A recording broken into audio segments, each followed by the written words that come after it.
Hello, adventurer. It's good to see you. You have made it to the morning grind. Welcome, welcome. It's the live stream at the beginning of the Geekverse, where we talk about all types of topics in geekdom, gaming, and fantasy, with an emphasis on being constructive and creating the things that we want to exist in the world. It's all on the grind, Sizemore.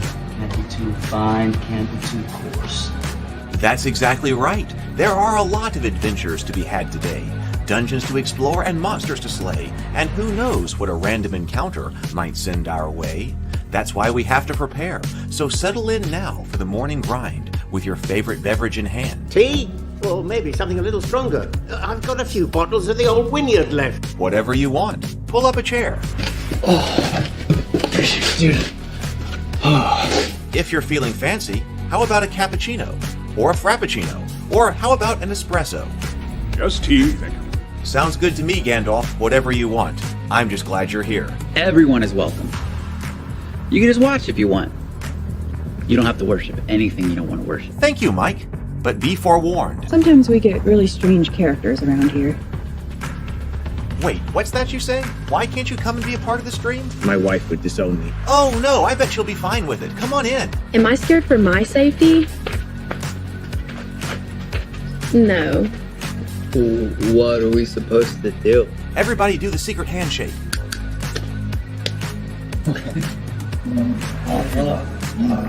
Secret cultist handshake. Oh, now do wizards who love each other. This, my friend, is a science. I still don't have gifts, but it's fine. It's all on the grind, son. Can't be too fine, can't be too coarse. Dude, this would be a sick place to bring the band. Indeed it would be, Dave. It really would. I'm seeing more people coming in. Welcome. Glad to have you here. Oh, look, here's someone new. Is this the cultist meetup? Yes it is. Come to hang out? Please accept me. I have nothing else. Okay, we accept you. Everyone's welcome here. Brought some snacks. Well, that makes things even better. You want some coffee? I don't drink coffee. You sure? It's cultist coffee. What makes it cultist coffee? I'm a cultist and I'm drinking it. Oh. Then I'll have some. What exactly is going on here? I'm seeing more people coming in. Welcome, welcome. It's so great to have you. Oh, and look, here comes another stranger. Can we help you? Yes, fellow cultists. I could really use some food. Oh yeah? Welcome. We have donuts. Oh, it's me. I'm glad I'm here. I'm sure you have a few questions for me, though. What's your name? Who do you work for? What god do you worship? Great questions, Rob. I'm Steve King, and I worship Nyarlathotep. No, not really. I'm just Heath, and I won't be worshiping anything this morning.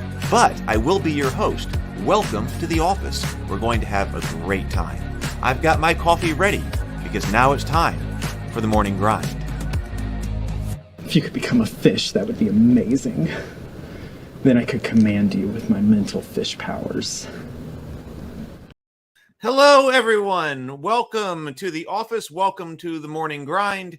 It is so great to have you here. It is Easter Sunday, as Zero the Blade is pointing out, and also Vision here.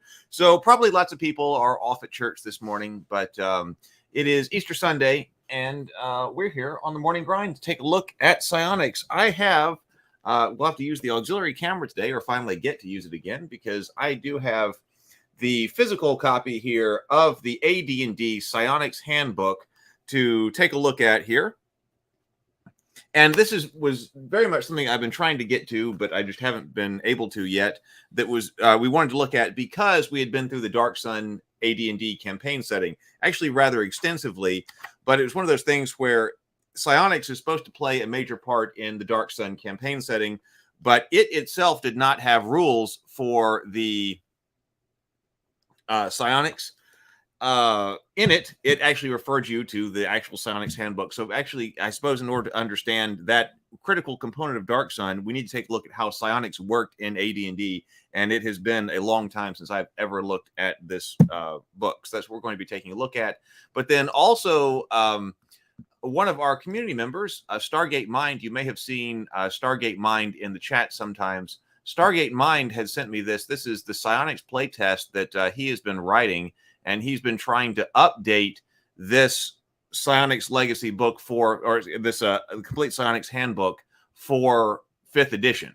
And so he sent me this to take a look at, and I think this is something he's trying to put out like on the DM's Guild or in other places. So I want to take a look at that as well, especially since something one of our community members is doing to try to update Psionics and Psionics for 5th edition, but what it was in AD&D. So this is really interesting. August says, "Hi guys, I received my new Steam Deck last night, and I've been playing a board game called Aeon's End. It's really cool." I have heard that, and I interviewed one of the creators, Sydney Engelstein. We talked about the last, which is maybe the one that you're working with, the Aeon's End, that was the last one that was on Kickstarter.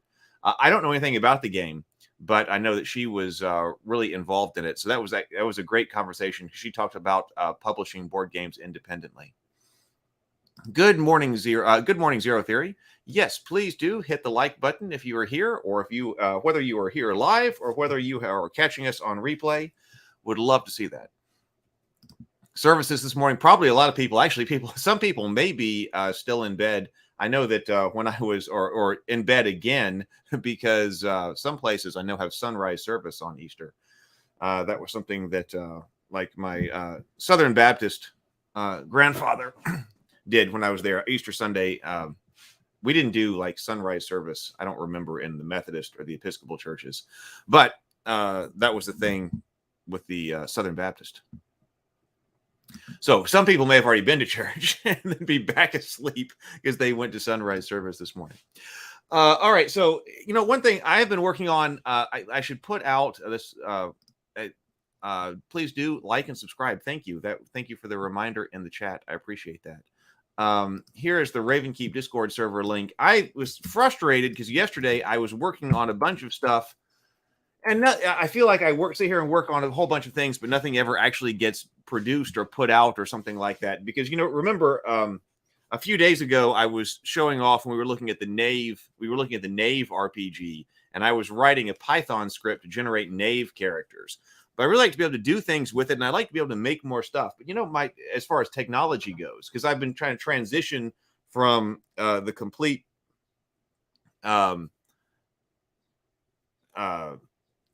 more physical kinds of things to more digital kinds of things, which can include technology. But, I've never been a huge or no at all any type of web developer or anything like that. I've done Python scripting like when I was teaching GIS and things like that. And we would do Python scripting for ArcGIS and things like that. So I've done that to an extent, and I've done some stuff. I taught some classes on web development for GIS. But man, that's been a while, and it really we weren't really. It wasn't something that I really knew from scratch. So I was trying to figure out some way actually to get that Knave character generator up online. And so I said, rather than trying to generate it online, maybe I should do it as a character or as a bot on Discord. So basically, yesterday I was like trying to figure out how to get the bot running on Discord, and man, that still didn't even work. So the bot's there, but now it's offline. It was online for a while. It was like, all right, the bot's online. Maybe we can generate a Knave character on the Discord server. But then the bot wouldn't respond. And now things have gotten changed up. And now the bot isn't even online. But I'm thinking, so it's really discouraging.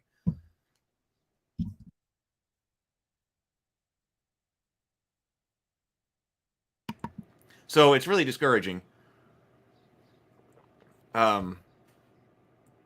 But I guess what I'm going to have to do is I'm just going to have to learn a lot more about Discord bot development. Because I actually think there's quite a few things that we could do as far as RPGs go inside the bot,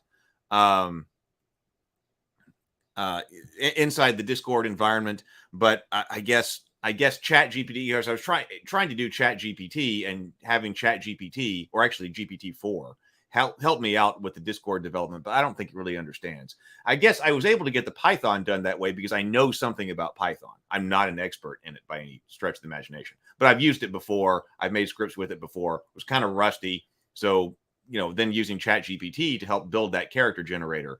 But I really didn't know anything about trying to do a Discord server. So I guess a Discord bot. So I guess I need to just completely learn that from the beginning. Hey, Carl, make stuff. August says, Questing Beast is releasing the second edition of the Knave to Kickstarter soon. Yeah, I actually just commented on that in the Ravenkeep Discord server because Trey put that link to out in the other RPG section, and I guess I had missed it because every time I was looking up Knave second edition, I was looking, it was taking me to the protected Patreon page. But then he must have put that on there, and I happened to rediscover it yesterday. I guess while I was searching for Knave, because I was trying to get the Knave character generator bot up. And I saw that, and I followed that on Kickstarter as well. So probably I was talking about not really needing to back other Kickstarter campaigns for board games, although I did back the latest Zombicide. I do like Zombicide Black Plague stuff, so I did back it. I backed it. So we'll get it. But something like an RPG Kickstarter, I'm more open to. So we'll probably back that and follow that. So yes, that is up there. That is going on as well. George, greetings, George. Good to see you this morning. Zero Theory says, what's your snag? I've not messed with Discord bots, but I know people who have and can probably help troubleshoot. I don't even know what a snag is. I don't know. I can, it's just one, but it is just one Python sheet. So we will see. It just feels like, we could get something going. I feel like I could get something going on if I could put more interactivity on the server. Okay, so here's what I'm thinking. We got to get to this, but here's what I'm thinking regarding that. One of the reasons why I spent so much time on it is because I've been writing my RPG stuff, but I can write these books. But the problem with the books and stuff to me is that they aren't executable. I mean, what we can read them, like how do we get people to experience different worlds or to experience the world's storytelling in multiple formats? Well, one way is by writing it like a novel or a short story through prose, right? Okay, we can take that and then we can also put that online in like a video format, like an audiobook format, lightly animated audiobook, or more advanced kind of animations, but might not be as much. We can do that kind of thing. We can turn it into games like RPGs, okay, which is great. Obviously, we like them because we are all here. But then how do we get to experience those RPGs? Well, if you don't have somebody else to play with, you really don't get to experience them.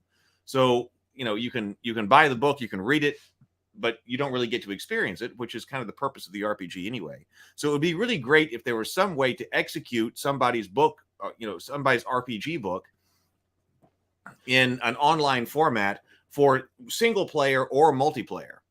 So we will just...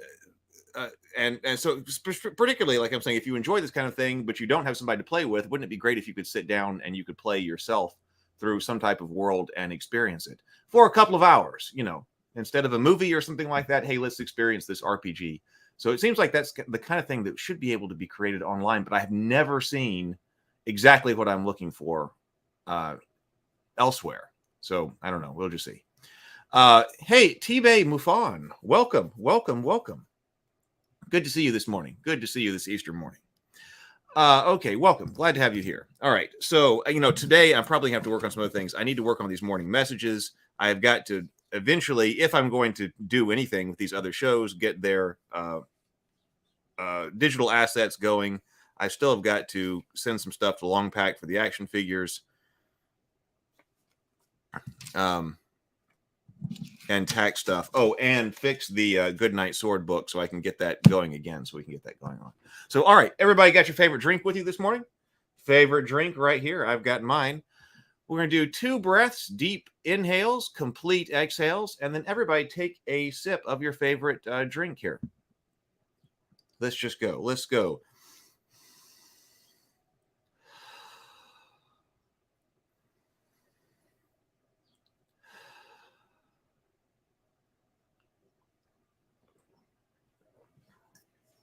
There we go.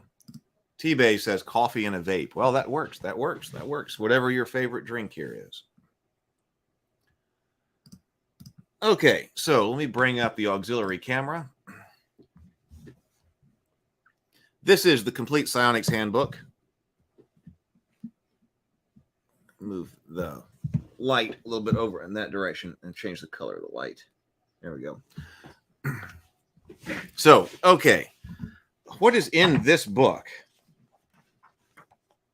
I forgot about that intro. I think so, one of my friends had this book. Let me find something to prop this up on. The friend who had basically all of the AD&D books.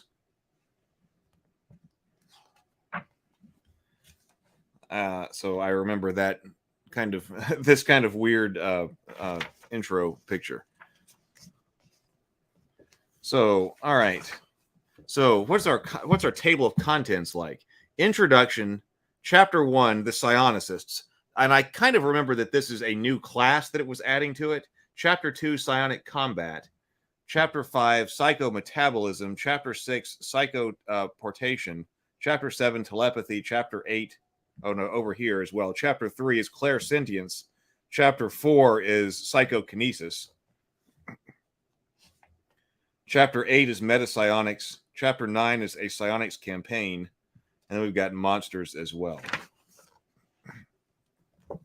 So let's figure out what this is about. Because there wasn't as much magic in Dark Sun. There was magic in Dark Sun, but it seemed like everybody was supposed to have some kind of like latent psionic powers and things like that.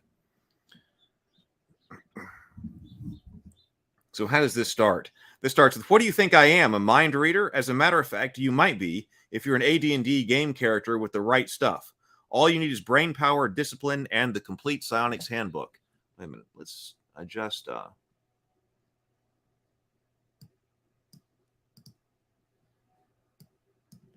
There we go.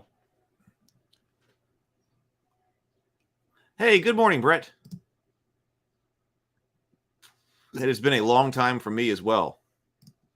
This is inspired by the Dark Sun stuff, or the reason to look at it. Psionics, the practice of extraordinary psychic powers, was introduced in the original AD&D game. Some players favored psionic powers, others found them confusing. Psionics were not included in the AD&D second edition game. Now Psionics is back by popular demand and it's better than ever. Powers this great may not be for everyone, so Psionics is completely optional addition to the AD&D second edition rules. But if you're ready to put mind over matter to test limits of inner space, this book is for you. The Complete Psionics Handbook is not a reprint of the old Psionics rules. It's a complete revision. If you remember the original AD&D rules, you'll find much more than seems familiar here. Beware, old rules may have new meanings. We've kept a lot of terminology, but changed the definitions. Read this book carefully before assuming an old rule still applies, or jump to conclusions about what certain powers can or cannot do. So what's changed? Let me adjust my camera here.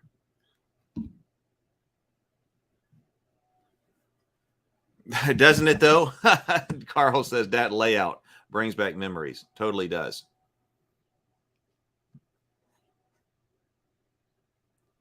Hey, Sable. Good morning. Good to see you. Sable says, my very first handbook was the Fighter's Handbook. That might have been the first one I bought, actually, as well, personally, because I was too young to understand Psionics, LOL. Our comic shop only had Psionics, Fighters, and the Monsters Guide. Seems like Fighters is a good one to go then. Okay, well, let's not worry about what's changed between... no.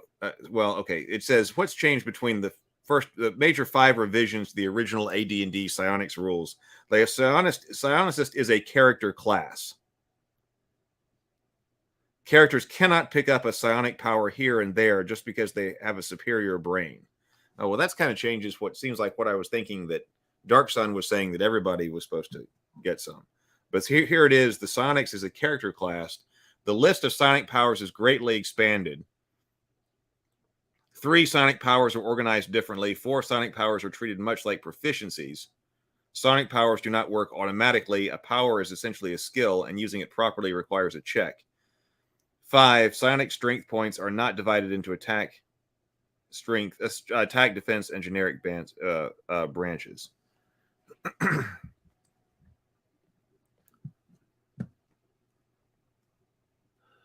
George says, first edition Psionics was simply a set of rules, and it was quite rare for characters to have psionic abilities. So Dark Sun actually has a world-unique Rules. Okay. But I didn't remember seeing a whole lot of rules in that. It was like it was sending you to psionics a lot. It seemed like to me. So many people assume that psionics is just another type of magic, that AD&D game already has two types of magic, one wielded by wizards and the other by clerics. So it's not unreasonable to ask, does this game need a third type of magic? The answer is no, the game probably does not need a third type of magic, but the question is misinformed because psionics is not magic. Magic is the ability to shape, control, harness, and utilize natural forces that infuse the game world and surround the character. It's based on the principle that through the use of words, gestures, and catalyzing materials of unique power, those external energies can be controlled. The key element of that statement is external energy. Magical effects are produced externally by manipulating outside forces. The power does not come from inside the wizard or priest, but from somewhere else. Psionics is the complete opposite of this. The psionicist shapes, controls, harnesses, and utilizes natural forces that infuse its own being. His effort is focused inward rather than outward. He must be completely in touch with and aware of the tiniest workings of his body and mind. This type of knowledge comes from long and intense meditation coupled with physical extremes. Okay, the psionicist does not study or pray for his powers. He carries with him whatever he does. As long as his mind and body are rested, meaning as long as he has not depleted his psionic strength, his powers are available to him. Okay, so this is the psionicist then.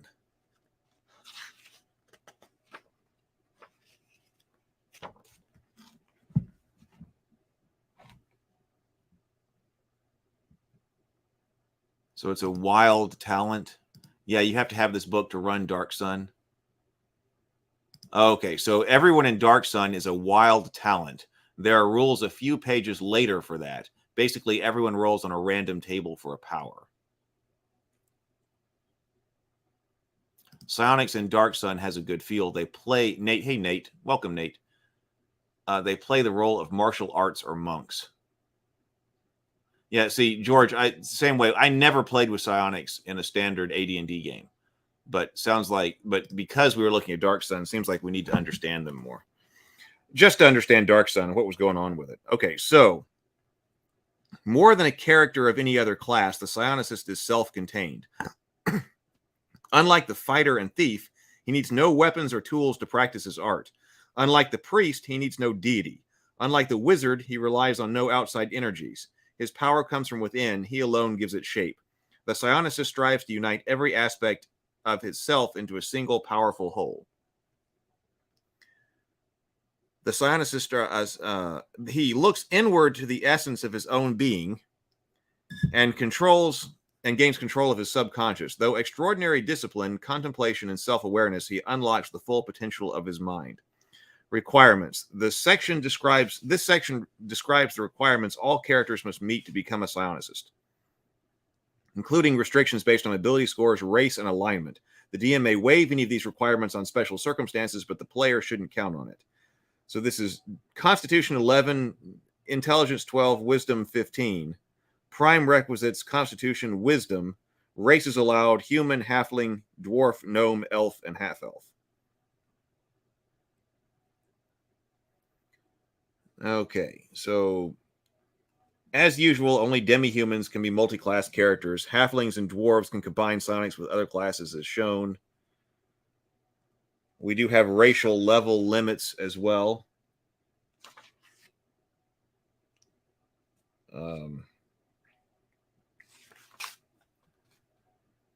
Oh, here it is. Psionicist racial level limits. Halflings 10, gnomes 9, dwarves 8, half-elves 7, elves 7.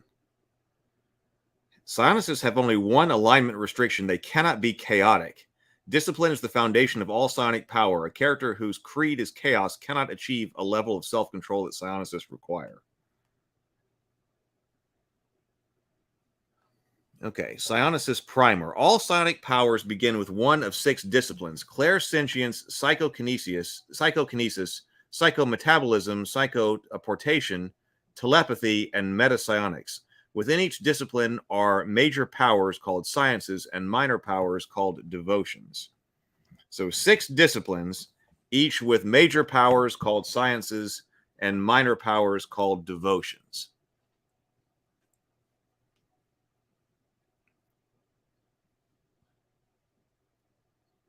Probably we are going to have something like that.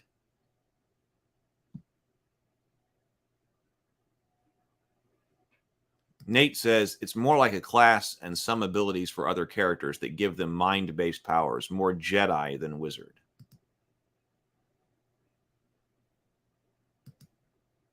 Yeah, I agree. Okay, so our powers are our disciplines. Clairsentient powers allow characters to gain knowledge that's beyond the normal capacity for human senses. For instance, some clairsentients can hear or see or hear events that are miles distant, while others can sense poison. Psychokinetic powers move objects, from molecules to missiles across space. A psychokineticist can throw a rock without touching it or agitate molecules in a piece of paper until it bursts into flame. Psychometabolic powers affect the body. Biofeedback, healing, and shape-changing are just a few of the powers known. Psychoportive powers move characters or creatures from one location to another without crossing space. The traveler simply ceases to exist in one location and begins to exist someplace else. He may even travel to another plane of existence or to another time. Telepathic powers involve direct contact between two or more minds. Examples include mind reading, personality swapping, and psychic attacks. Metapsionic powers amplify, augment, or enhance other psionic abilities. This is advanced, demanding discipline. So that's basically what we can do here. There is seeing Jedi-like things here. Psionic strength points. Characters use psionic strength much like proficiencies, with a few significant differences. So characters use psionic powers much like proficiencies, with differences. Every time a psionicist uses a psionic devotion or science, he must pay a cost. That cost is deducted from the character's total psionic strength points, or PSP. PSP are similar to hit points, except the psionicist spends them willingly. He can recover them much faster than lost hit points. Psionic strength points are explained below in more detail. So power sources. Like proficiency, every psionic power that a character knows has a score. In other words, a psionic power representing the character's... I think this is probably why at some point we're going, man, these things are complex.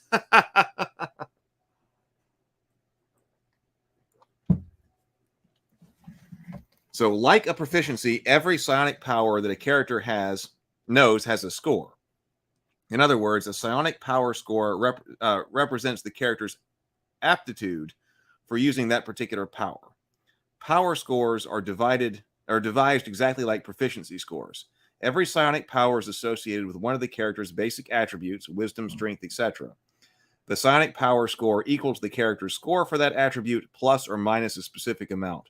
For instance, a psionic power with a score of intelligence -3 has a score of 3 less than the character's intelligence. Power checks. When a character wants to use a psionic power, the player makes a psionic power check by rolling 1d20. If the number rolled is equal to or less than the power score, the check succeeds. In other words, he does what he intended. The player subtracts the cost of the power from the character's total pool of psionic strength points. If the roll exceeds the psionic power score, it means the character tried to use his power but failed. Failure has a price. It has in italics here. The player must subtract half the cost of the power rounded up from the character's psionic strength points. In most cases, the psionicist can try to use the same power again immediately in the next round. For exceptions, see the individual powers in the book. Like a proficiency check, a psionic power yields specific results on a die roll of 20 or 1. A 20 always indicates failure. A 1 always indicates a minimum level of success, regardless of the character's power score. So this is roll under, so 1 is good.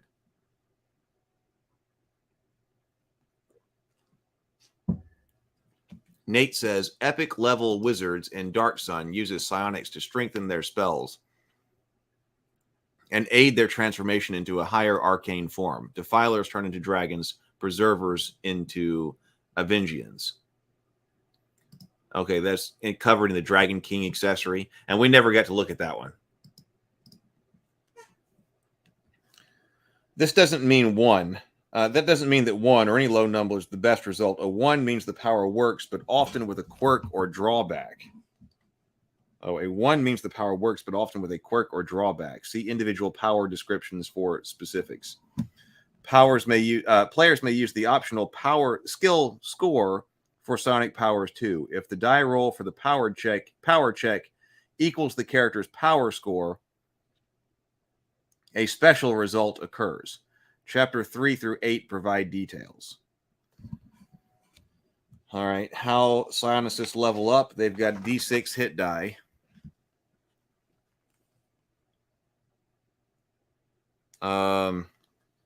Okay, it says that every psionic power belongs to one of the 6 disciplines.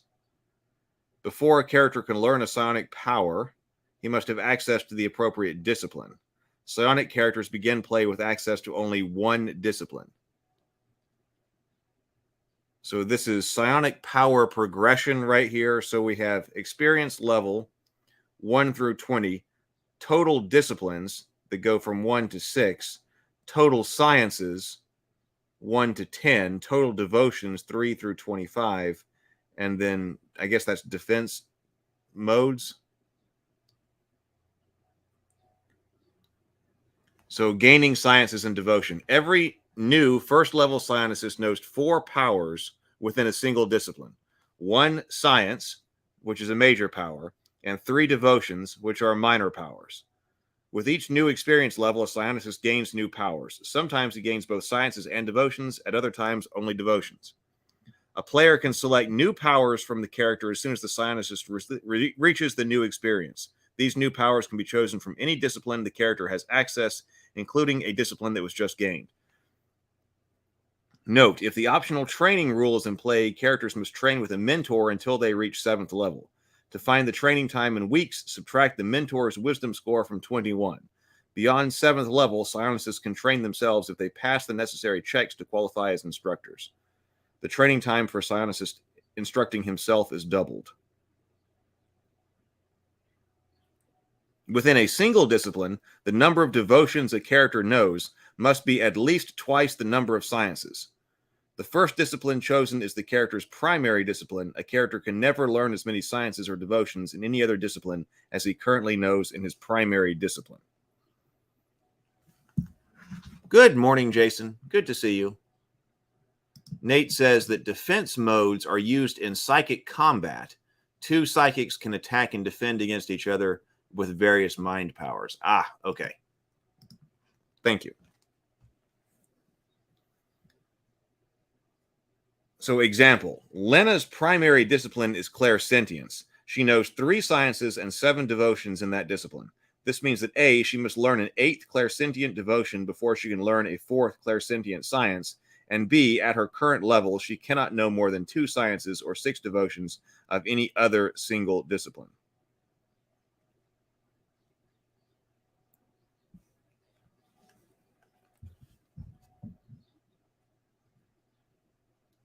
Raising psionic power scores. A character can increase a psionic power score when he reaches a new experience level by relearning it. He repeats his studies and learns something new about a familiar power. Instead of learning a new devotion, the character can add 1 point to his power score in a devotion he already knows. Similarly, he can exchange a new science for a 1 point increase in a science he already knows. Okay, this is how we're calculating our psionic strength points. Oh, we got defense modes over here. All right, so how do we know how many points we've got? Atomic Hedgehog is here. Welcome, Atomic Hedgehog. Converting AD&D to CNC, that's the Castles and Crusades, has been a fun pastime. We did briefly look at Castle and Crusades here on the Morning Grind.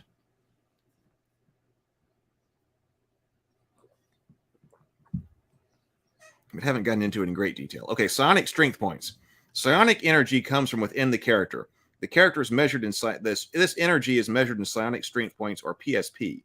When a character uses psionic power, he expends psionic strength points. The exact cost depends on which power is used and how long the character used it.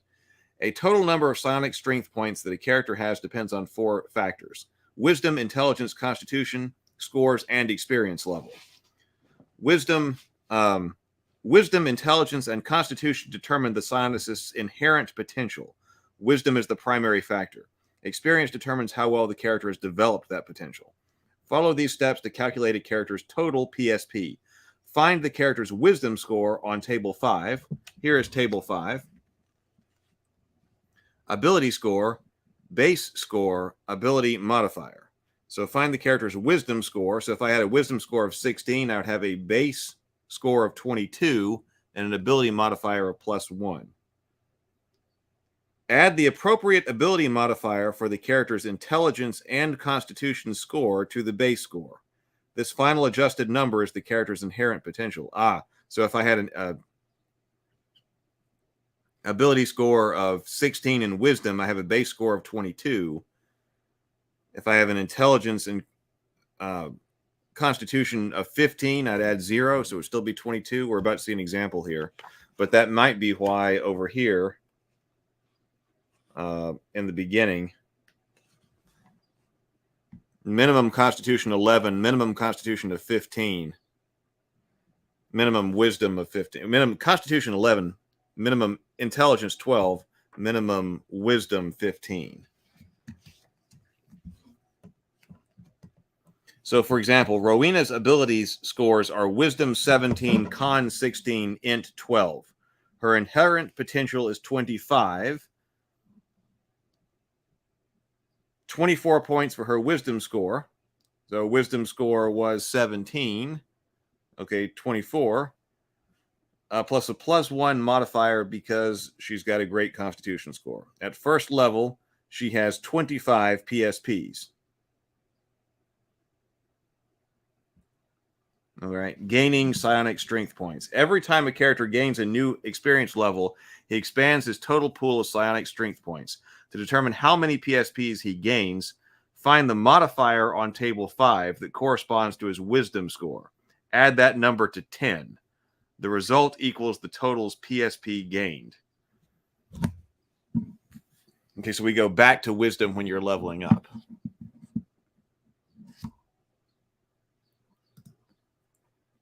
Zero the Blade says, seems almost similar to what WotC tried to do with 5e, but somehow they were beyond overpowered to extreme plus max boost. Psionics in 5th edition? I believe Castles and Crusades. So Wizards of the Coast tried to bring this out in 5th edition? I didn't know that. So, for instance, Rowena was just advancing to a new level. Her wisdom is 17. We said that according to table 5, the modifier is +2. Rowena can add 12 PSPs to her total pool. A character who has expended psionic strength points can recover these points by taking it easy, which means engaging in no hard physical activity and refraining from using psionic powers. I like that taking it easy is actually part of the game rules. It's in quotes, but it's there. Good morning, Joseph. Joseph is here. Welcome. So, Pathfinder 1E did some interesting stuff with Psionics, Zero Theory is saying. John says, possibly the best set of rules out there. Oh, Psionic was in Unearthed Arcana in 2020. Okay, I haven't looked at any of that. So, by taking it easy, after every hour in which the character expends no psionic strength points, check table 6 to determine how many PSPs the character recovers. A character can never recover more PSPs than he lost. So, table 6, hard exertion, none. Walking, riding, 3 per hour. Sitting, resting, or reading, 6 per hour. Rejuvenating, sleeping. And rejuvenating refers to the psionicist's rejuvenation proficiency, 12 per hour.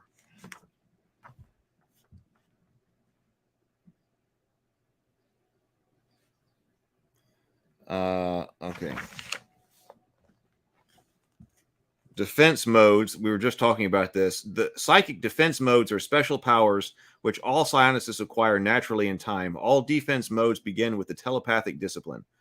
Psionicists learn these powers automatically as they gain new experience levels, regardless of whether or not they have access to the telepathic discipline.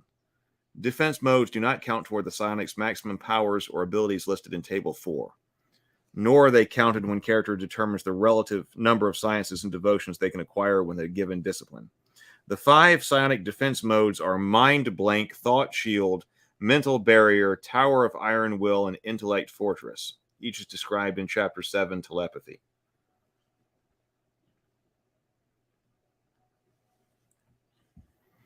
You can attract followers. Psionicist calculated tacos. At 9th level, you can build a sanctuary and start attracting, usually in an isolated place, and start attracting followers. 1 neophyte psionicist, 1st or 2nd level, will arrive every month, coming to study at the feet of the master.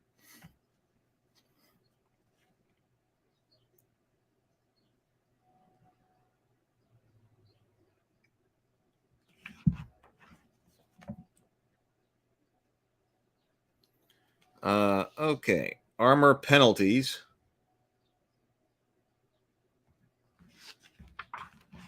Proficiencies. Oh, wild. Okay, so wild talent. Here we got wild talent. So this is important for Dark Sun. So here is our explanation of wild talent. Oh, Rogue Thinker. Hello, Rogue Thinker. Good to see you here. One of my favorite characters was a psionicist. JDM. Yes, lots of Easter celebrating going on here. Welcome, JDN, and happy Easter. Wild talents. Wild talents. Okay, so what is that? A wild talent is someone from another character class who has a natural latent psionic potential. This potential can be present in any character regardless of class, alignment, or race. Okay, so I do remember like that phrase wild talent being talked about in the Dark Sun campaign setting. So probably there are psionicists in Dark Sun, but then a lot of people are supposed to have this wild talent. Joseph says, I'm just picturing Babylon 5 telepath. Sounds like fun for a campaign. I never used it, but it could be fun. See, this is one of those things. This is another one of those things that, like, I don't know, like trying to go from level 1 to level 20, probably one of those things that would never happen. But that's why I'm an advocate of, hey, can we play more exciting one-shot games in 2 to 3 hours? Because it could be fun to try something like this. For a short campaign, figure out what it's like. So this potential can be present in any character regardless of class, alignment, or race.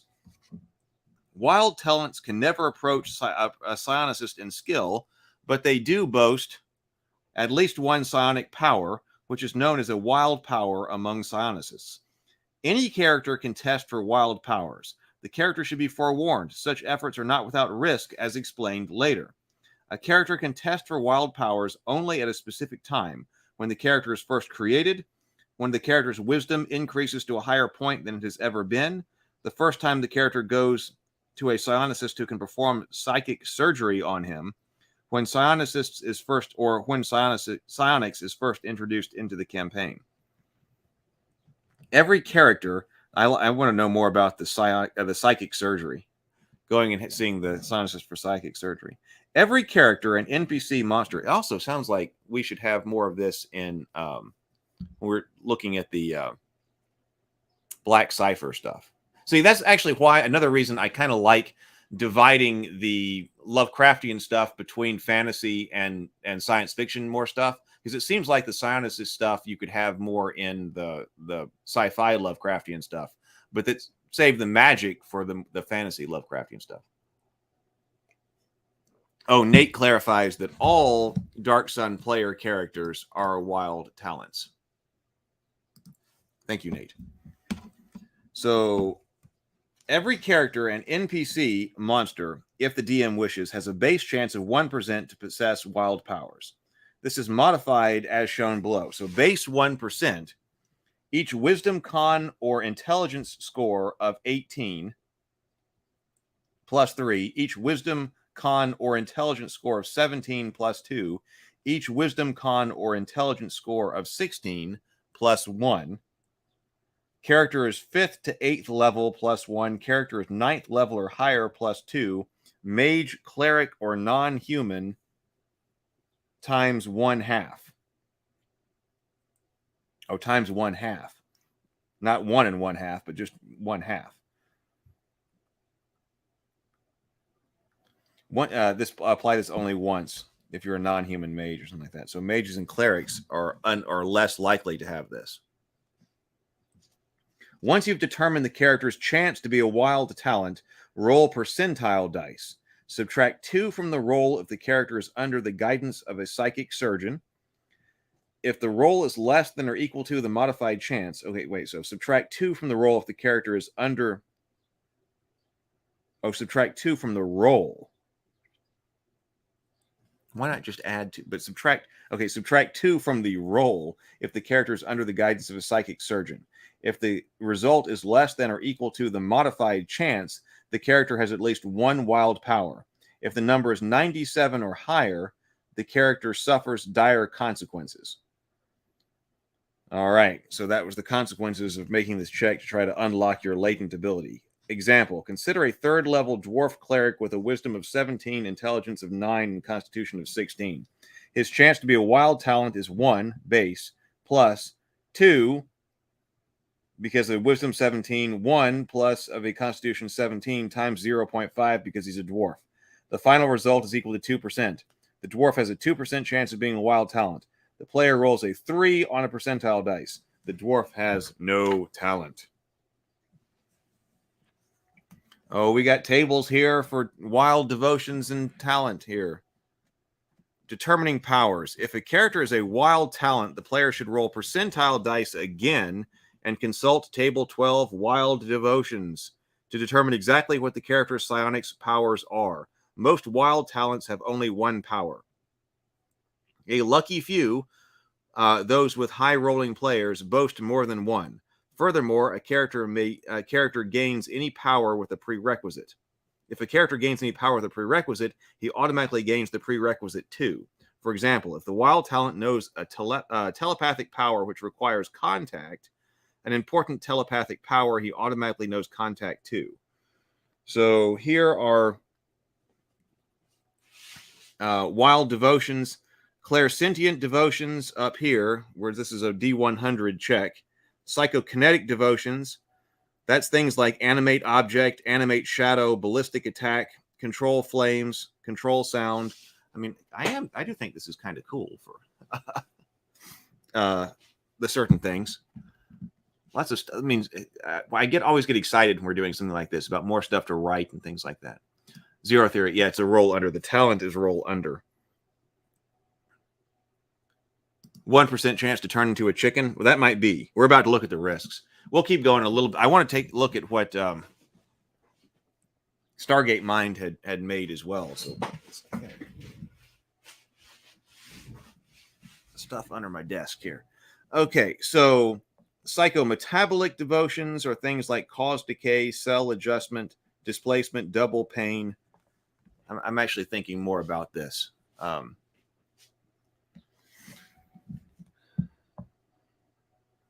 Telepathic devotions, psychoportive devotions, psychoportative. It doesn't use, I'm not familiar with that word, psychoportative. I want to say psychoteleportative, but it doesn't use the telo part. It just says psychoportative. Okay, but then down here, we do have 85, choose any psychoportative devotion above. Oh, no, so there are opportunities for you to choose them. Choose any above. But then 90 is choose any 2 devotions. So you choose any 2 you want. 91 to 99 is roll on table 13, the sciences. And remember, the sciences are more powerful. So here are sciences over here. 00, choose any devotion, then roll again and consult table 13. So if you roll double, you get a devotion and a wild science. I'm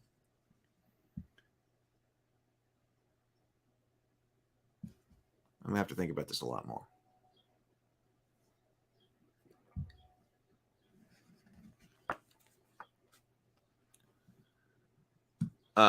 LOL.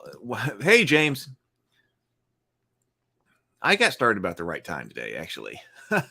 There is no cow level, Sable Phoenix says. Okay, so strength points. Like an actual psionicist, a wild talent has psionic strength points. He receives the minimum number of PSP necessary to use the power or powers once. If a power can be maintained, he receives enough additional points to pay the maintenance cost 4 times. Afterward, the character receives 4 PSP every time he gains a new experience level.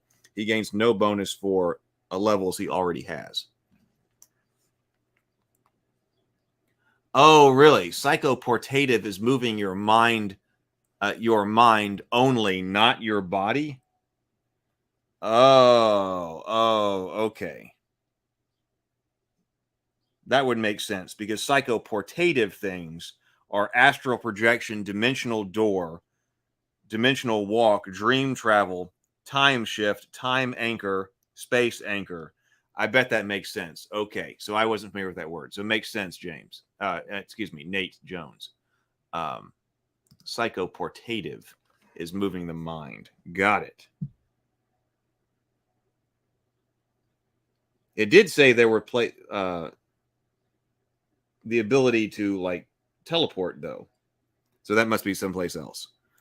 Okay, the risks. A character who attempts to unlock their psychic potential are tampering with things they cannot begin to understand. If the die roll is 97 or higher, the character suffers the following consequences. Oh, so we don't have to consult a new table for that. Die roll. If it's 97, save versus death or wisdom reduced by 1d6 points.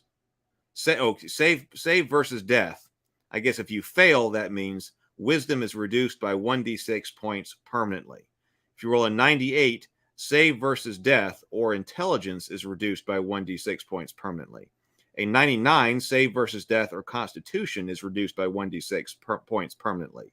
A 00, 100, save versus death with a -5 penalty, or wisdom, intelligence, and constitution are all reduced to 3. Reduced to 3 permanently. All of them. Whoa, 1% chance that all of that thing is happening. All of those things are happening. That's pretty rough. Good old second E crunch, man. Sable Phoenix says this is some dry stuff. Psychometabolic, probably where teleporting is, or metapsionics. And I think saves versus death were tough saves to make. I would have to look that up because like going through all the saves. So that's pretty rough. Okay, psionic combat. Combat featuring psionicists is no more complicated than a fight involving one or more wizards. In fact, it's similar. During a battle, psionicists and wizards tend to employ the same tactic. They avoid enemy hackers and slashers and focus their efforts on the strongest opponents or shore up defenses where needed. A lone psionicist caught by enemy fighters is in serious trouble. Unless he can summon, create, dominate, or otherwise garner some help, he probably will be overwhelmed.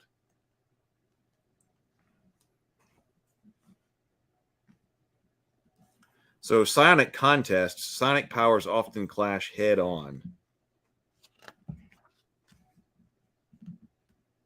That's probably what we're talking about with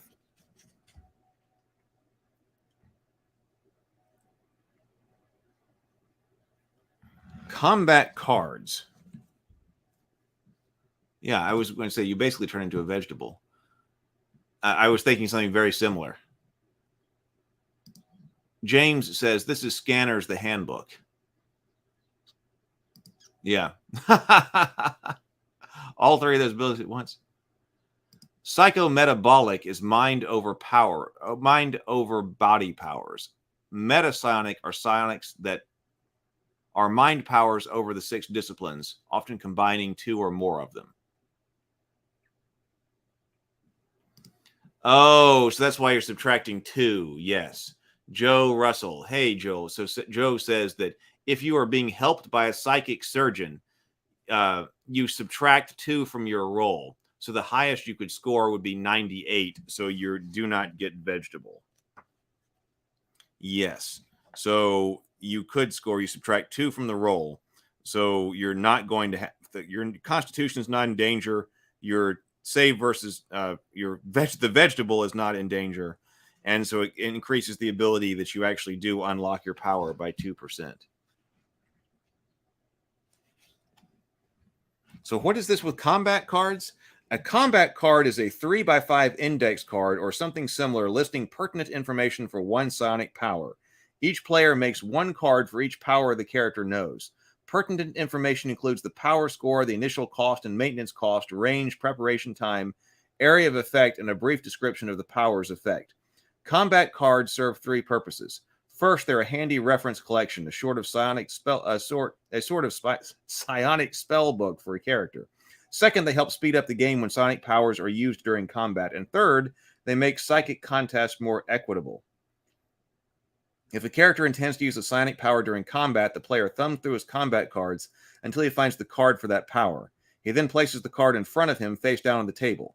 When the power takes effect, he flips the card face up. That way, 2 psionicists do battle. Neither psionicist can detect what the opponent is doing before he chooses his own action. If a character maintains a power from round to round, the card remains face up on the table as a reminder. Combat cards can also be used to hide psionic activity from other players. When a psionic power is put into use, the player can select a combat card and show it to the DM only instead of announcing aloud something that he may not want everyone to know.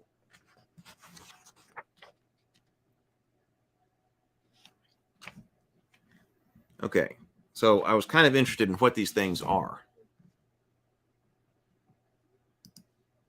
Don't tell me how to play book. I'm a big boy. I'll track my abilities as I please. It's kind of like saying that, hey, you could have, like you could make spell cards for yourself too, right? If you're a wizard. Although it does make the point about sometimes this is not supposed to be known. I suppose the wizard spell casting is more obvious. So let's just see what these kinds of things are briefly. So clairsentient sciences, aura sight. I was looking, interested to know how much these things cost. So like the initial cost of this is 9. So we were looking at an example character that had like 25 of them or 26 of them or something like that. So this one costs 9. An aura is a glowing halo of or envelope of colored light that surrounds all living things. It's invisible to the naked eye. A creature's aura reflects its alignment and its experience level.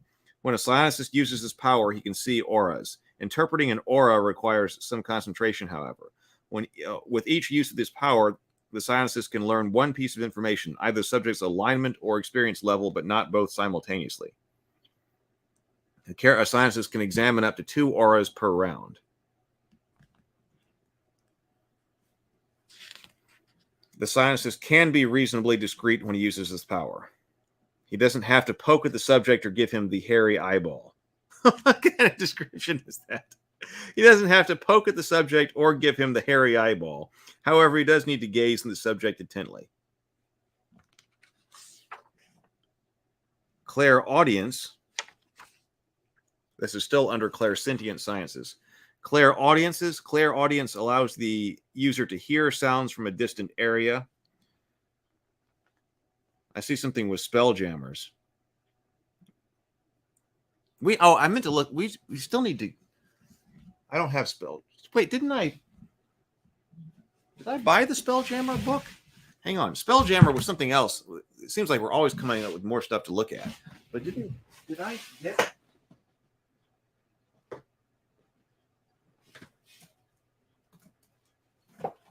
castles?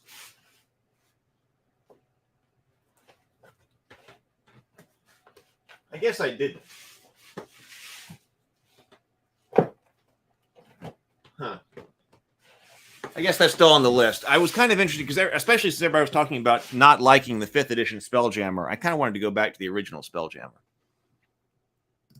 You have just activated my psychic ability trap card.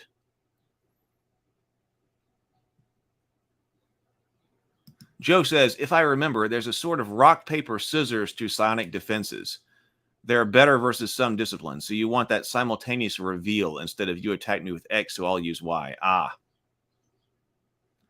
I used to have a lot of it. So some of it's being rebought. For some reason, I feel like rather than getting the digital edition, I need to get the original Spelljammer book. Oh, hey, Stargate Mind. Stargate Mind is here. Well, we're still looking at the original AD&D book for Psionics right now. So clairaudience, okay. So clairvoyance allows the users to see images from a distant area. The psionicist picks a viewing spot anywhere within range. He can see anything he would normally see if he were standing in that spot. His field of vision is no wider than usual, but he can scan the area by turning his head. Object reading. Object reading is the ability to detect psionic impressions left by an object by its previous owner, including his race, sex, age, and alignment. The power can also reveal how the owner came to possess the item as well as how he lost it. The amount of information gained depends on the result of the power check. Precognition. Precognition enables the psionicist to foresee the probable outcomes of the course of action. This foresight is limited to the near future, no more than several hours from the time he uses the power. You know, actually, I'm also thinking that if that some of the witches in Rabavania, I mean, I wouldn't manifest it as psychic powers, but some of the things that are able to be done here seem like some of the things the witches in Rabavania need to be able to do. Rogue Thinker says, I think the original Spelljammer was a boxed set. It might have been. There might have been a box set, but I thought that there was a brown book, one of the brown guides like this. And I could be wrong about that. That was also Spelljammer. Or it could have been a blue book. Well, now I'm curious. AD&D Spelljammer. Because I thought that I had, maybe I just looked it up but didn't actually buy it. AD&D Spelljammer.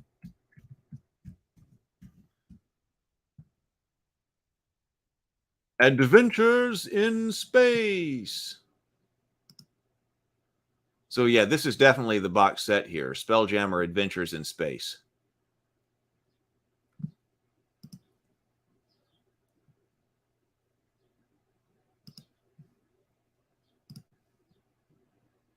Well, maybe I'm completely wrong about that. Maybe I didn't buy it because I was thinking, I thought it was the wrong thing. I don't see what I'm just scanning by here in images. What I thought existed.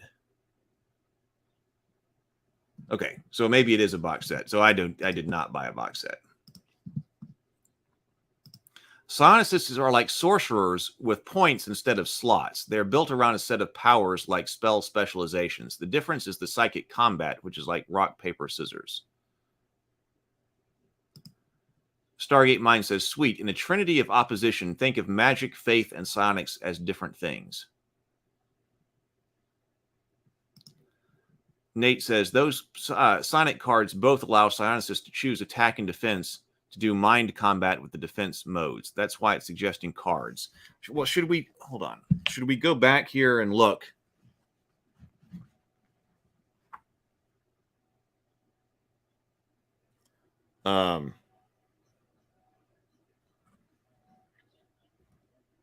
Did I skip over an important part of that then? Defense modes. Like when it was talking about like combat or something like that.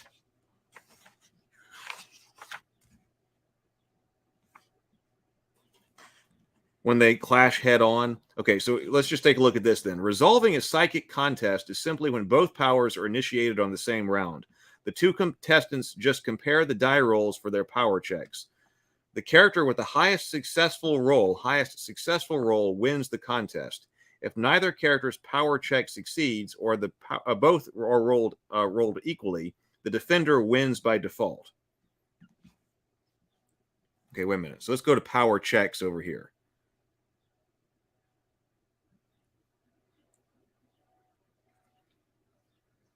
Okay, let's start again. Psionic contests. Psionic powers often clash head-on. For example, one psionicist may make a psionic attack against a character with an active psionic defense. Which power prevails?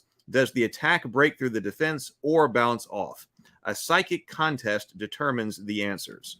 Resolving a psychic contest is simply when both powers are initiated on the same round. So one person's throwing up an attack and one person's throwing up a defense. The two contestants just compare the die rolls for their power checks. The character with the highest successful roll wins the contest.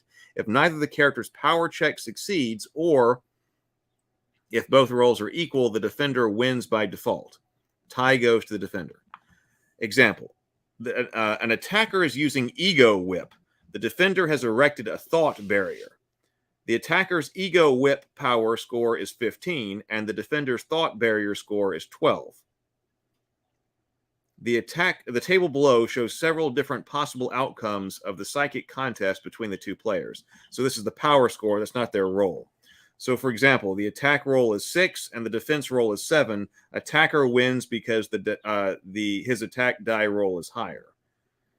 If 16 and 10, defender wins because his defense roll succeeded and the attacker roll failed.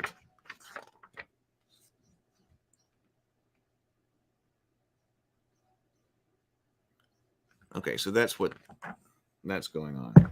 I'm curious now, Joseph. I'm curious now. Really missed my second ebooks. Only had the base books, but I miss having them. And no, not just for DMG page 40.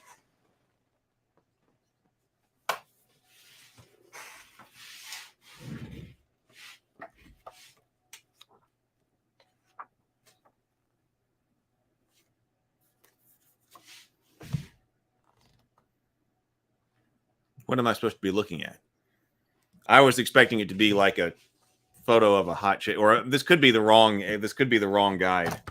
I've got this one right here, Dungeon Master's Guide. That was just the AD&D 40. I was expecting a picture of like a hot chick or something like that. So yes, there's a list of attack or defense modes, certain attacks in certain places. Okay.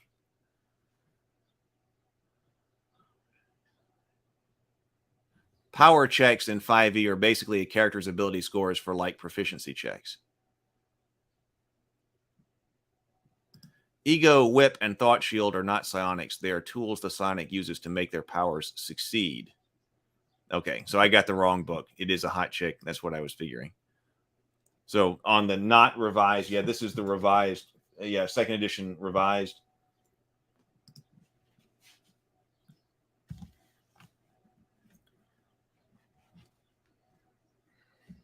Okay, sensitivity.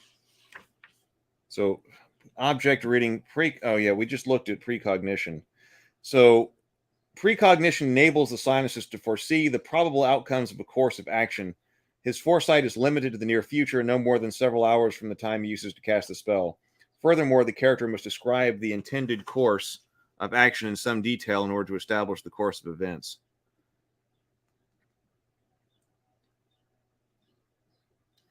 Sensitivity to psychic impressions. With this power, the psionicist gains a sense of history. He perceives a residue of powerful emotions in which were experienced in a given area.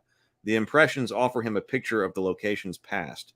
Battles and betrayals, marriages and murders, childbirth and great pain, only events which elicit strong emotion or psychic energy leave their impression on an area. Clairsentient devotions. These are supposed to be the minor powers. All-round vision, that's eyes in the back of your head. Figuratively, not literally. Combat mind. Unusually keen understanding of the enemies and their fighting tactics. Danger sense. A slight tingling sensation at the back of their neck when a hazard or threat is near. How does that work? Is it supposed to be passive? The DM must make a successful power check on the psionicist's behalf before the character detects this danger. The power does not give the psionicist any specific information or type of danger.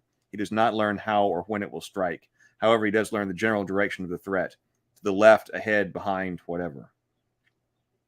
The character's power check determines how much warning he gets.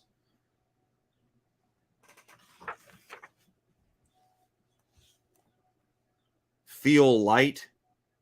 This extrasensory power allows the scientist to experience light through tactical sensations. Feel sound. Hear light. Know direction. You become your own compass. Know location. The power is useful for characters who frequently travel using teleportation, gates, or other planes of existence. When it works, the power reveals the general information about the character's location.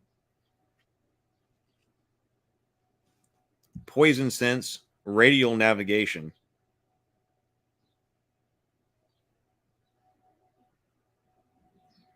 See sound, sense, spirit sense.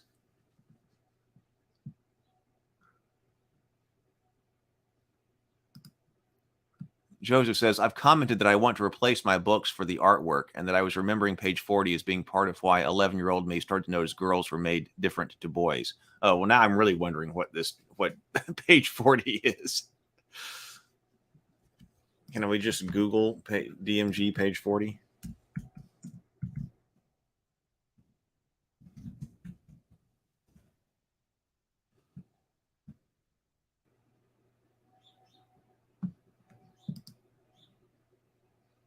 Well, I'll have to find that later.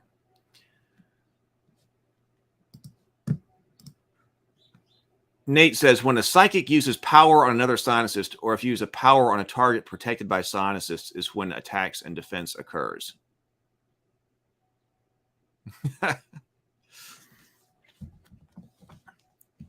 All right. Radial navigation. Okay, spirit sense. Yeah, your psionic sense is tingling. Sounds like, yeah. Spirit sense, it does seem like, so I think an advantage to this is, like I was saying, that I'm seeing some powers and abilities here, whether or not they manifest specifically as psionics, that would be useful in the game. So if they were not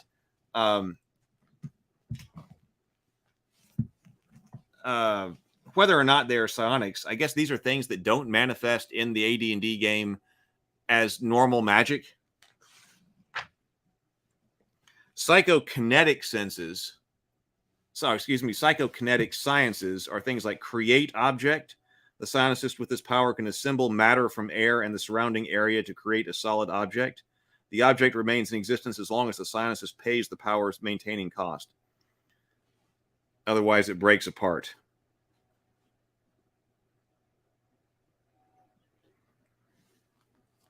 Detonate. Some psionicists can make a bush self-destruct or cause a zombie to explode. With the detonate power, latent energy inside plants or inanimate objects can be harnessed, focused, and released explosively. The power even works against animated undead, skeletons, and zombies, but does not affect non-corporeal undead such as ghosts because they aren't material. Furthermore, the science has no effect on animals of any sort, including intelligent creatures or humans, or undead with free will. Telepathic combat. Yeah, disintegrate. The disintegrate science reduces an item or creature to microscopic pieces and scatters them. Anything is vulnerable unless it's protected by magical shielding, such as a minor or regular globe of invulnerability, or by inertial barrier. Molecular rearrangement. Molecular rearrangement is the psionic equivalent of alchemy.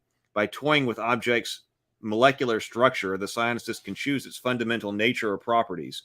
The power cannot create matter or mass from nothing, however, nor can it change a material state from liquid to solid, liquid to gas, and so on. It's best suited to convert one sort of element to another, but can be useful for making more complex operations, neutralizing a poison, for instance.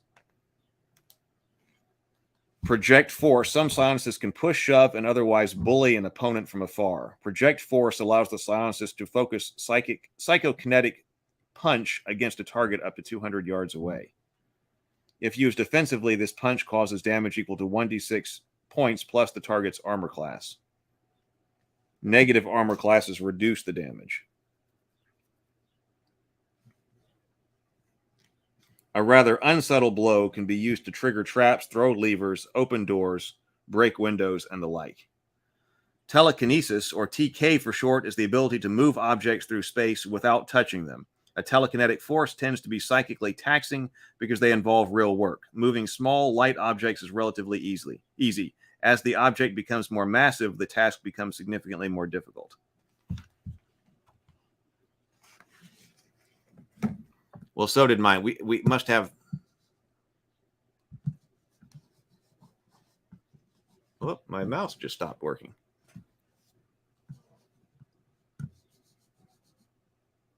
Looks like I'm still streaming, though.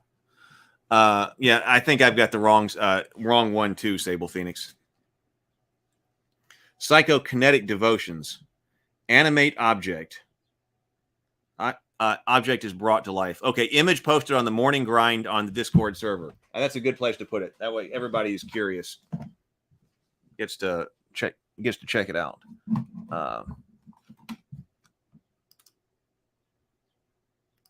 Try to restart my mouse and maybe get a new connection.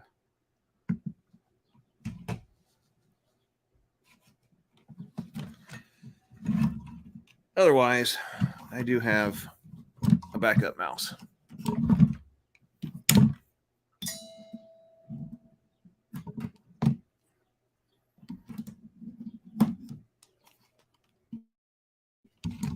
There we go.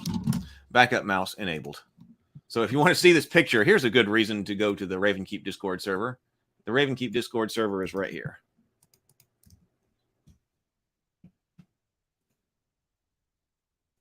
Oh, I know this. Oh, I know this picture. Yes. Okay. Okay. No, wait a minute. Okay, hold on. Maybe we should talk about this picture. So that's the non... I've seen that one cosplayed. Have you seen that one cosplayed? So now I understand why she was cosplaying it. If this is a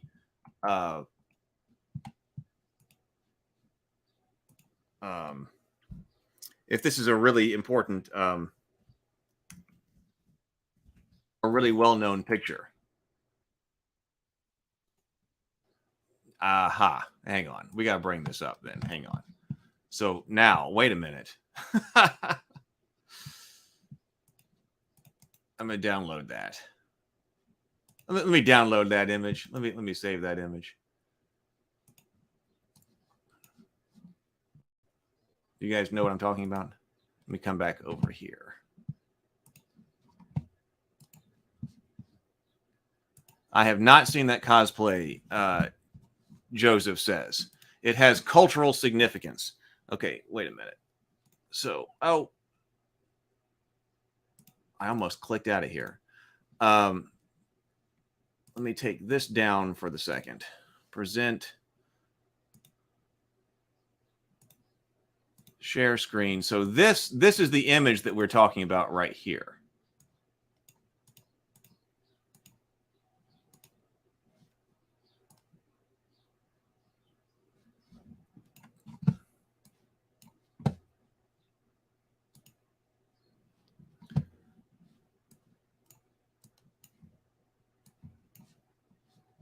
And I didn't realize, so that's what we're talking about here. But then this is was cosplayed. This went by my Instagram at some point. Griffin's Tabletop Tales, and this is like a second. She's got her own, like there's her general modeling Instagram, but then Griffin's Tabletop Tales is about her like adventures in role playing. Obviously, she knows the kind of people that she's after. So there you go. She cosplayed it and took this photo of it.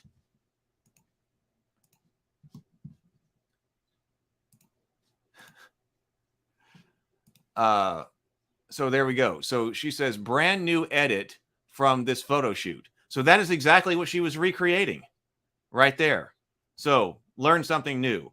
Topic derailed, but successfully, very successfully derailed. So there we go. So maybe that's why she cosplayed it, because if it's known infamously as the DMG page 40, which I didn't know about, but there we go. So there we go. That's the cosplay of it. That was, now I learned something about what that actually was. That's Griffin's Tabletop Tales on Instagram. She needs to be stretching with more effort, though.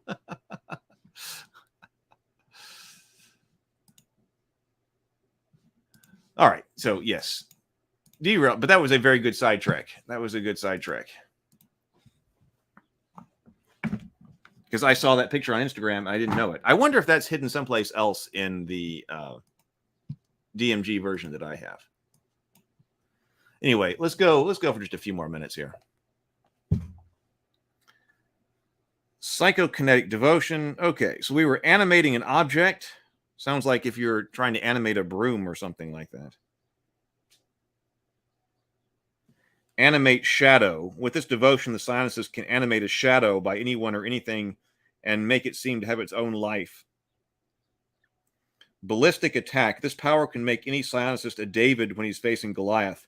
It's specifically a variation of the telekinesis science. Instead of moving an object relatively slowly, ballistic attack allows the character to hurl a small object at a target.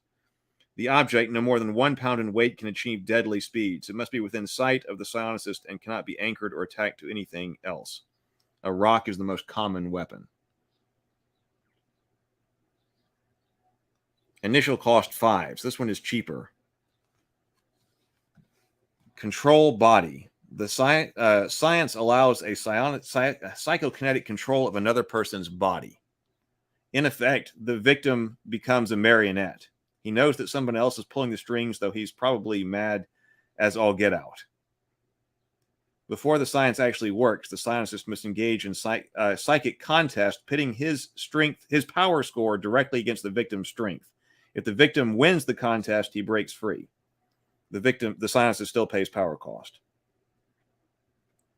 Control flames. By controlling flames, a psionicist can make a normal fire bigger, smaller, hotter, or colder. Can even make it move around as if it were a living creature. So basically, this whole thing is a spell book. The kinds of pictures that are in this book are so different from the other ones that are in other AD&D books.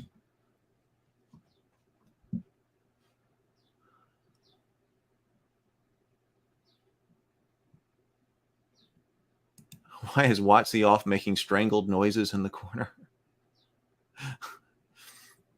The telepathic attack and defenses are on 25 and 26. That was the rule I was looking for earlier.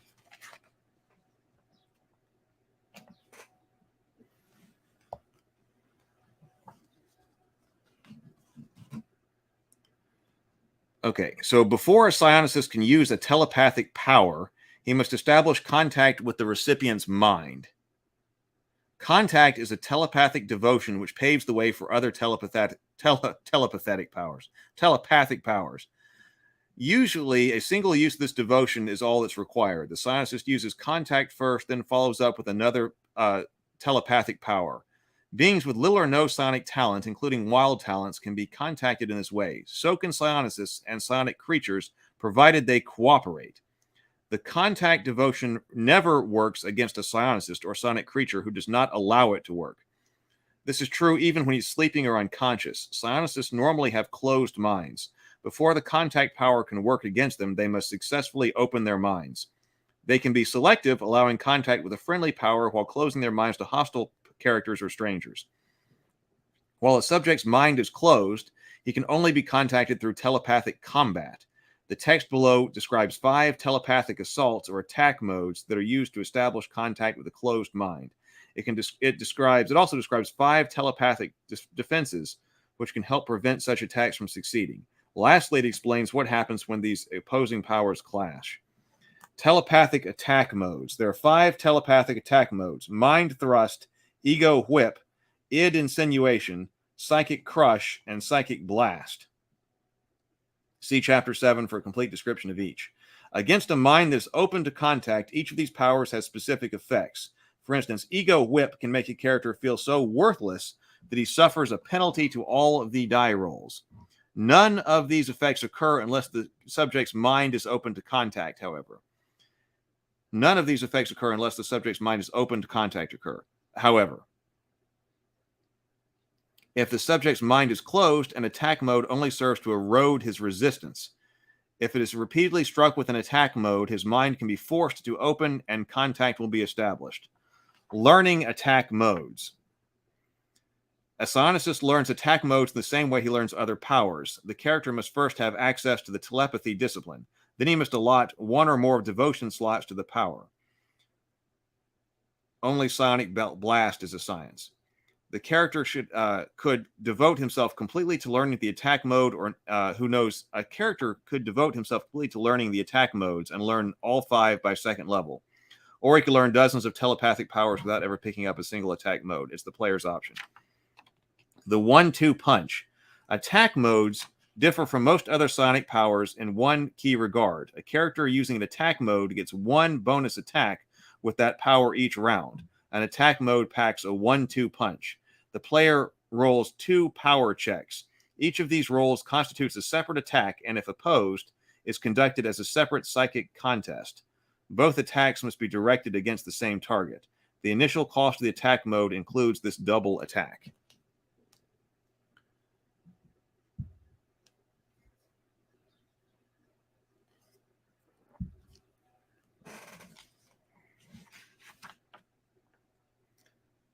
Telepathic defense modes. A character with psionic attack powers is not defenseless against attack modes. 5 telepathic powers, known as defense modes, help protect characters from unwanted contact. These powers are Mind Blank, Thought Shield, Mental Barrier, Intellect Fortress, and Tower of Iron Will. Although these powers belong to the telepathy discipline, they are common to all members of the Psionicist class. Psionicists develop these powers naturally as they gain experience levels, regardless of whether they have access to telepathy discipline. When a character activates a telepathic defense mode, it becomes effective at the beginning of the round. The character conducts a psychic contest against every attack mode coming his way. The initial cost for the defense mode covers all attacks in the round. At any point during the round, if he rolls a number of likes, he can keep it for the rest of the round. Defense modes have no effect against a psionic power other than attack modes.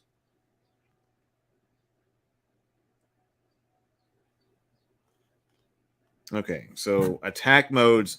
Okay, so attack modes versus defense modes. I guess this is what we're talking about here. Wait a minute. Let me take this down.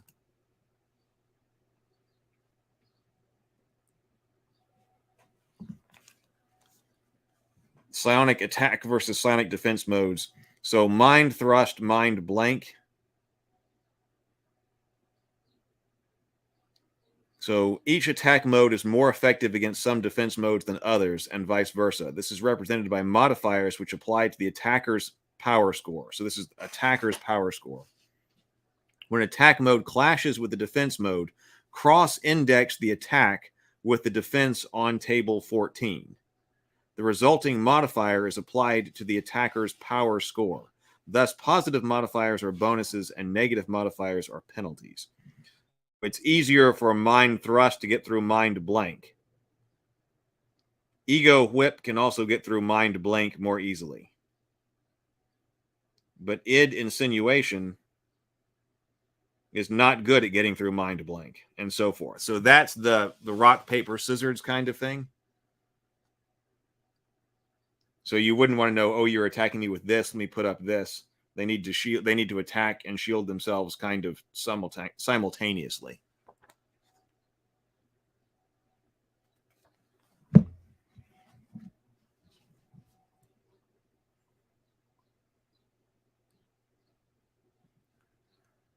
So Nate says the pictures of those time life mysteries of the unknown. Those pictures are time life mysteries of the unknown books. Talking about the pictures that are inside here. See you later, man. Yeah, it is.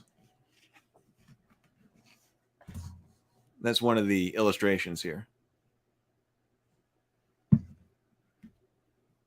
Right. So that's why you need the cards.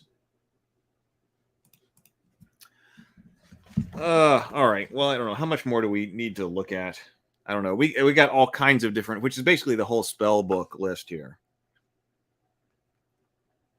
That's where we just were. So create sound, inertial barrier, levitation, molecular agitation. That's a molecular agitation enables the user to excite the molecules of substance. Paper ignites, wood smolders, skin blisters, water boils, etc. Molecular manipulation. Weaken the molecular bonds within an object or structure. When someone stresses the object or strike a blow, it snaps. Soften.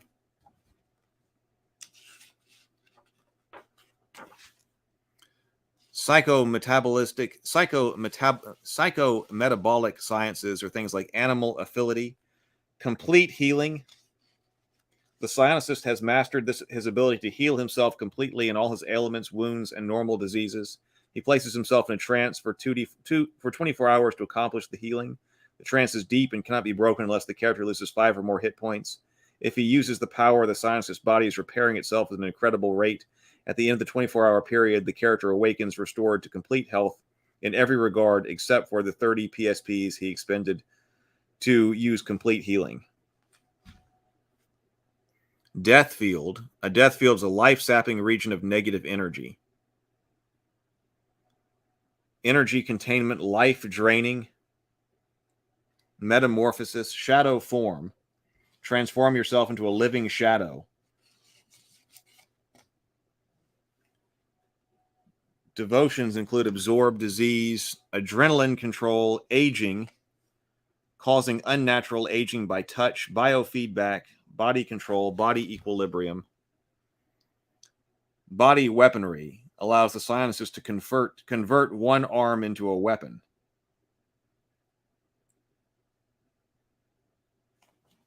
Cause decay, cell adjustment, catfall.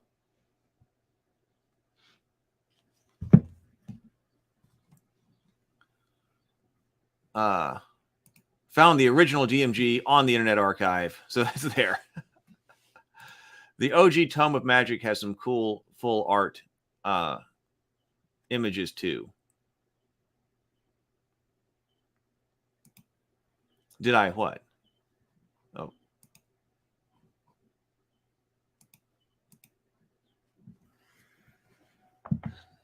So, lend health reduction, psychoportation. So that includes things like banishment. With this power, the psionicist can teleport a creature against its will to a pocket dimension and hold it there. Probability travel. Summon planar creature. Teleport. Teleport is the essential power within this discipline. It allows the psionicist to teleport to a familiar spot. So that one actually does sound physical.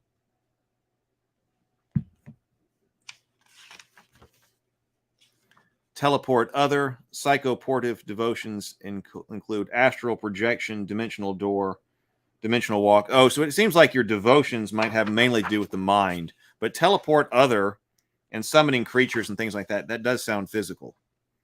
So I guess the distinction there is the devotions, which are your minor powers, have to do with the mind, but the greater powers might actually be able to do something physical.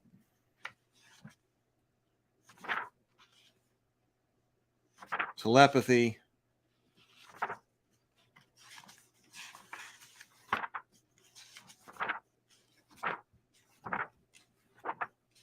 I do like the list, which is effectively the spell list here. It does seem like that would add some new stuff to people who are used to just mage and wizard spells. So Psionics campaigns. Choose what approach people in your world have against psionicists or have towards psionicists. It does talk about in the Forgotten Realms. Prior to the time of trouble, psionicists were extremely rare in the realms. The incidence of psionic abilities is now on the rise. World of Greyhawk. Psionicist is old and established facet of life on Earth. Dragonlance, Ravenloft.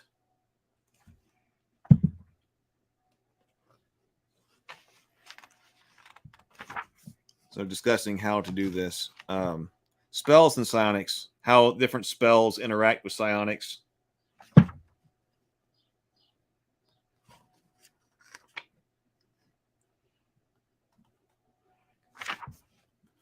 And then some monsters in the back here that have to do with psionic powers, I guess. cerebral parasite, brain mole over here. Intellect devourer. I might have seen that one elsewhere. Thought eater. A monstrous update. Many creatures in the AD&D monstrous compendium series boast psionic powers. Here's how to update them. All right. Well, so that is the Psionics handbook. I'm glad when it took a little bit longer, but I'm glad we went ahead and went through it. Nate says, I was going to say, did you ever do a video on Dark Sun problematic areas? And where do I find info from your viewers you were talking about before? Find that info. What info was I talking about there? Where do I find that info? I'm not sure. Well, we kind of talked about Dark Sun. We went over for several episodes. So if you look up the Morning Grind, there's a playlist for the Morning Grind, and there were several different episodes in that playlist that have to do with Dark Sun. So I don't think there was ever specifically a single episode where like, all right, let's just talk about the problem, because we were also kind of discovering, like, I didn't know what was in it. So we talked about that like as we went. And now a lot, like, I suppose we started discussing that most, I think, on the very first episode. But then, because it was mainly like, that's when we mainly hit up like the culture sections and things like that, because that's kind of just what the book started with first. So it was kind of all throughout the discussion of Dark Sun.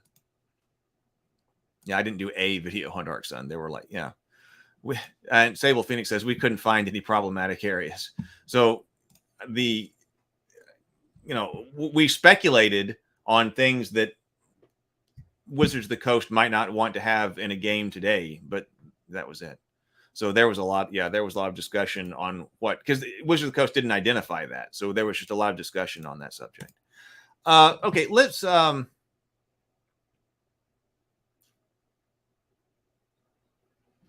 Oh, yes, I watched all of them and commented. You mentioned a viewer or two that posted a bunch of the problematic areas and said to go to those posts. I remember what you're talking about now, because there was a guy who put an extensive comment on one of the read-throughs in the comment section that he watched on replay. And we did bring that up one day. I forget what that was, but it was...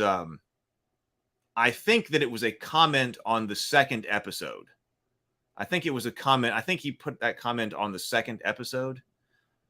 I'm pretty sure that was the case.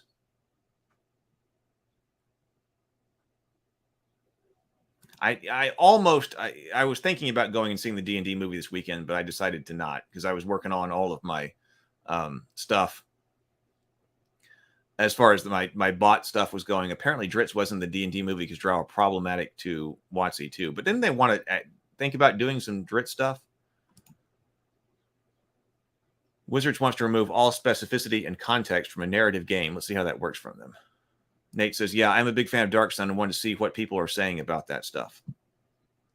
I want to say the second article was when the second episode was when a guy was saying in the comments that I had missed stuff that he thought would be something that Wizards of the Coast would be interested in addressing. So let's see here. Let me stop this screen sharing, and I'm going to go over here. I do want to look at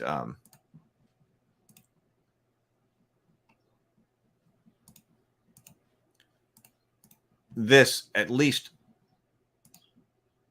a little bit here, since Psionics is fresh on our mind. So Psionics, this is what Stargate Mind was working on. So let's at least just see how he was adapting this. So design goals: to remaster Psionics in a modern design that's true to the lore and legacy of the game while meeting player expectations. Psionics is defined as a mind method or mind waves. It is not based on the right or left brain thinking. It is synchronization of both hemispheres. Every thought produces sonic energy and or sonic resonance.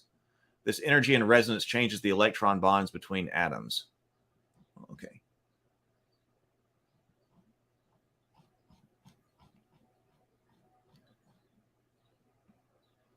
To accelerate player feedback and design consultation on the player class and subclasses are not included. I encourage the community to help create these features. To remaster Psionics in a modern design that is true to the lore and legacy of the game while meeting player expectations. Oh, wait. I mean, we've said that before. Okay, let's see.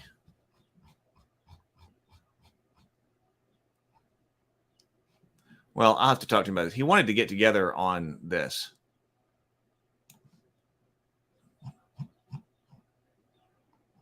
Well, okay, so wait a minute. So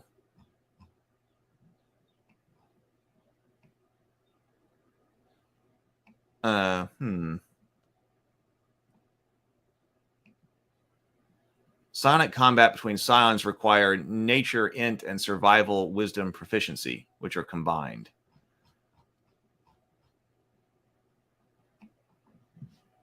A psionic check. So he's brought back the idea of this check here. Roll a 1d20 for each of the ability scores required. If the total of both dice and are equal to the PC, if the total of both dice are equal to the PC, to the, now, I don't suppose I understand this very much. Universal sciences are the base attack and defense modes. Psychic combat between Psions is determined by the highest combined total of the nature, int, and survival wisdom checks. Don't you normally swap that in 5th edition? Talking about like an intelligence nature check or a wisdom survival check. So psionic blast. Required ability, astral token, devotion time. Okay, well, okay, I'm not sure exactly what is happening here. So I will have to look at this in more detail. But there was the effort here. The effort being made here to try to upgrade or try to import AD&D Psionics over to 5th edition, because Stargate Mind had been bringing that up when we were talking about doing Dark Sun, potentially in 5th edition or something like that. How do we update Psionics? Well, he has been working on this. But I think I need to look at it in more detail. Let's see.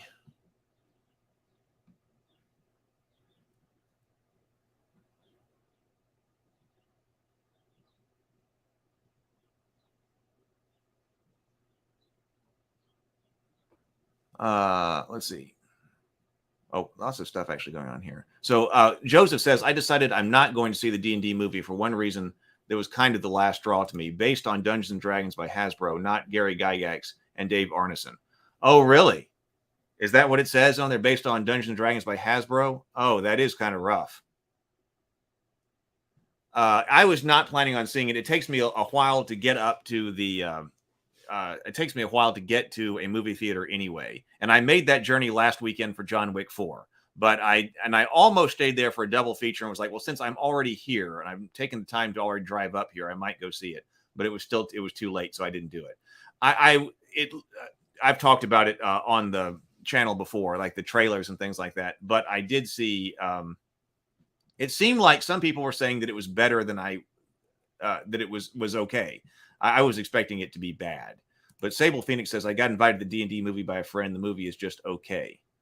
That's pretty crazy. Based on D&D by Hasbro, not by... That's rough. Joe Russell says, the only problematic thing about Dark Sun for me is that WotC doesn't seem interested in touching it anymore. Yeah, that's... I haven't seen anybody talk about that until it was brought up here. Ironically, Dark Sun is even more relevant today as it's hitting mature subjects WotC is too afraid to tackle properly.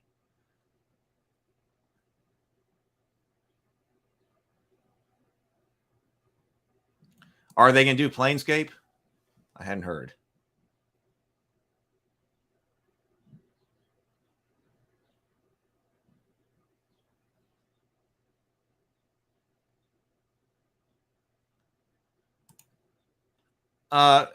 How was John Wick 4? It was good. I have a lot that I could say about it. I have a lot that I want to say about John Wick in general. And so I was thinking about having a table talk with Doug about John Wick, because he's got some theories on John Wick. I've got some theories on John Wick. In a world where you don't... John Wick has clearly been able to satisfy its audience. And so that is a huge plus. It seems like everybody really liked John Wick, that the audience who enjoy the John Wick movies really enjoyed John Wick 4. So they seem to be somebody who's been able to, a franchise that's been able to deliver what its audience wanted.